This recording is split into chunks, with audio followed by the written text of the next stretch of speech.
अस्सलाम वालेकुम स्टूडेंट। इस लेक्चर में हम एक टेबल की फॉर्म में जो ट्रिग्नोमेट्रिक फंक्शन हमने प्रीवियस लेक्चर में डिस्कस किए थे उनकी डोमेन और रेंज को हम टेबल की फॉर्म में लिखेंगे ताकि आपको बेहतर से आइडिया हो सके कि डोमेन क्या है और रेंज क्या है।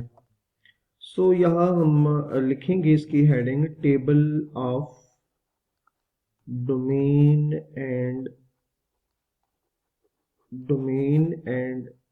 Range of trigonometric function. ठीक है। सो तीन कॉलम हमारे पास है। जो पहला कॉलम है वहाँ हम लिख लेते हैं फंक्शन के। फंक्शन कौन सा आएगा, लेट्स से यहाँ मैं फंक्शन लिख लेता हूँ। जो सेकंड कॉलम है वहाँ पर फंक्शन की डोमेन लिख लेंगे और थर्ड कॉलम जो है वहाँ पर फंक्शन की रेंज को यहाँ रिप्रेजेंट करेंगे। सो लेट्स से जो पहला फंक्शन है मेरे पास, अगर उसको मैं कहूँ कि पहला जो फंक्शन है y is equals to sine x है। सेकंड फंक्शन अगर हम y is equals to cos x लिखें। Third function y is equals to tan x. Fourth function है y is equals to cot x. Fifth function है y is equals to secant x and last function है y is equals to cosecant x. ठीक है। तो जैसे कि आपको नज़र भी आ रहा होगा कि ये वो फंक्शंस हैं जिनकी हम ऑलरेडी प्रीवियस लेक्चर्स में डोमेन एंड रेंज फाइंड कर चुके हैं। तो बस यहाँ हम एक समरी की फॉर्म में यहाँ सारे डोमेन और रेंज लिख लेंगे ताकि आपको याद रखने में आसानी हो। अच्छा जी, तो सबसे पहले जो हमारे पास फंक्शन है मतलब साइन फंक्शन है, इसकी डोमेन जो है हमने बात की थी कि यहाँ इसको डोमेन होगी set of all real number, या इस चीज को इस तरह से भी लिखा जा सकता है कि x जो है मतलब यहाँ पर देखें साइन के साथ जो वेरिएबल है यहाँ जो वैल्यूज पुट की जाती हैं उसको डोमेन वैल्यूज कहा जाता है। तो वो मैंने कहा कि वो x की जगह आप set of all real numbers मतलब सारे रियल नंबर भी पुट कर सकते हैं, या आप इसको इस तरह से लिख सकते हैं कि जो x है वो माइनस इन्फिनिटी से लेकर इन्फिनिटी तक है। ठीक है। तो सेट ऑफ रियल नंबर को इस फॉर्म में भी लिखा जा सकता है, तो ये आपको नजर आ रहा है। ठीक है। तो मैंने दोनों चीजें लिख दी हैं। अच्छा, नीचे आपके पास आ रहा है कॉस फंक्शन। तो कॉस फंक्शन की जो डोमेन है वो भी सेट ऑफ रियल नंबर होती है। ठीक है। और अगेन हम इसको भी उसी फॉर्म में लिख सकते हैं कि माइनस इन्फिनिटी से इन्फिनिटी तक इसकी डोमेन होगी। ये आपको नजर आ रहा होगा। अच्छा, थर्ड नंबर पे हमारे पास है जो फंक्शन है वो है टेन। तो टेन की जो डोमेन है वो बेसिकली क्या है कि डोमेन मीन्स जो x की वैल्यू है x माइनस इन्फिनिटी से इन्फिनिटी के दरम्यान लाई करेगा। ठीक है। लेकिन उसमें जो x होगा वो हमारे पास पाई बाई टू का ऑड मल्टीपल नहीं हो सकता। ठीक है।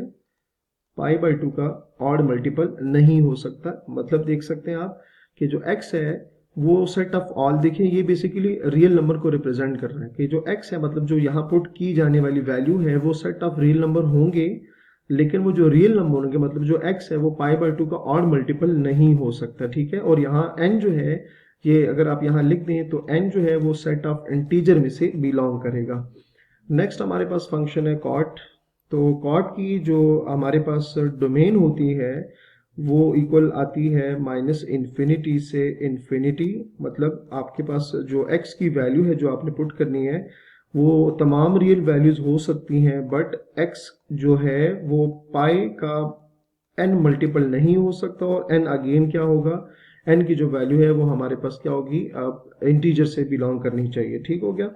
नेक्स्ट हमारे पास फंक्शन है सीकेंट एक्स। सीकेंट फंक्शन की जो डोमेन होती है वो माइनस इन्फिनिटी से इन्फिनिटी होगा एंड और x जो होगा वो अगेन क्या होगा, पाई बाई टू का ऑड मल्टीपल नहीं हो सकता और ऑड मल्टीपल को 2n+1 की फॉर्म में लिखा जाता है और n जो है वो सेट ऑफ इंटीजर में से बिलोंग करना चाहिए। लास्ट जो है फंक्शन वो है कोसेकेंट और उसकी जो डोमेन है वो भी set of all real number है, बट एक्सेप्ट x जो है वो n पाई के इक्वल नहीं आ सकता और n जो है वो हमारे पास सेट ऑफ इंटीजर में से बिलोंग करना चाहिए। अच्छा जी, अब आ जाते हैं रेंज में। तो देखें, जब आप x की जगह वैल्यू पुट करेंगे, साइन उस पर अप्लाई करेंगे, तो y की कोई ना कोई वैल्यू आएगी, तो इसका मतलब है y को हम बेसिकली जो रेंज है उसको हम y से रिप्रेजेंट करेंगे। सो हमारे पास जो रेंज है, मतलब जो y की वैल्यू है, इस केस में साइन की केस में वो क्या होगी, -1 और 1 या उसके दरमियान लाई करेगी, ठीक है। उसी तरह जो कॉस फंक्शन है उसकी जो रेंज है वो भी क्या होगी, -1 और 1 हो सकती है, या उनके दरमियान लाई करेगी, इससे बाहर नहीं जा सकती। थर्ड नंबर पे हमारे पास जो फंक्शन है वो है टेन फंक्शन। टेन फंक्शन की जो हमारे पास रेंज होगी वो होगी -इंफिनिटी से, सॉरी यहाँ अगर करेक्शन कर लें, ये इक्वल का साइन नहीं आता,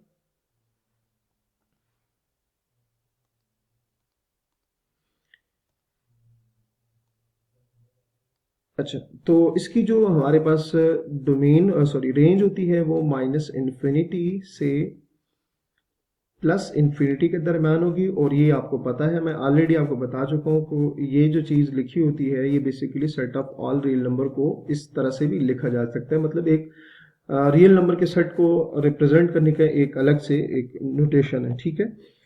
जो कॉर्ड फंक्शन है उसमें भी यही आएगा आपके पास, -इंफिनिटी से इंफिनिटी के दरम्यान, मतलब जो y है वो इंफिनिटी से +इंफिनिटी के दरम्यान आएगा।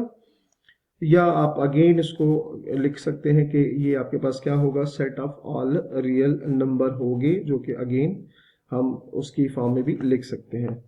लास्ट पे है जी, सेकंड लास्ट पे है हमारे पास कि जो रेंज है वो उसकी जो वैल्यू है उसमें लिखा हुआ है कि वो या तो 1 आएगा या 1 से ग्रेटर आएगा, ये हम ऑलरेडी मैं आपको समझा चुका हूँ अभी। और जो दूसरी वैल्यू है इस फॉर्म में कि y जो है वो -1 आएगा या -1 से लेस आएगा, या फिर वो y जो है मतलब जो रेंज है वो 1 या 1 से ग्रेटर आएगा। और लास्ट पे जी हमारे पास है कि इसमें भी देखें आपके पास क्या है, ये कोसिकेंट, सॉरी यहाँ पर मैं इसकी जरा एंगल लिख देता हूँ। कोसिकेंट जो x है, मतलब जो कोसिकेंट फंक्शन है, इसकी जो रेंज है वो हम ऑलरेडी डिस्कस कर चुके हैं। यहाँ समरी के फॉर्म में लिखना चाह रहे हैं सारे को, तो इसलिए यहाँ पर दोबारा से लिखेंगे, और वो क्या आएगी कि y जो है वो 1 से ग्रेटर होगी, मतलब जो रेंज है, या वो -1 या उससे लेस होगी, ठीक है। तो अगर आप देखें तो रेंज जो है वो दो दो फंक्शन की सेम आ रही है। किस तरह से, जो साइन और कॉज है उनकी रेंज सेम आ रही है, टेन और कॉट की जो रेंज है वो सेम आ रही है, सीकेंट और कोसीकेंट की जो रेंज है वो क्या आ रही है, सेम आ रही है, ठीक है। उसी तरह से आप डोमेन में भी देख सकते हैं, इनकी डोमेन सेम आ रही है, टेन और सीकेंट की डोमेन सेम आ रही है, कॉट और कोसीकेंट की जो डोमेन है वो क्या आ रही है, सेम आ रही है। सो उम्मीद है आपको ये समरी के फॉर्म में टेबल समझ आ गया होगा। तो अपना बहुत सारा ख्याल रखिएगा। अल्लाह हाफिज।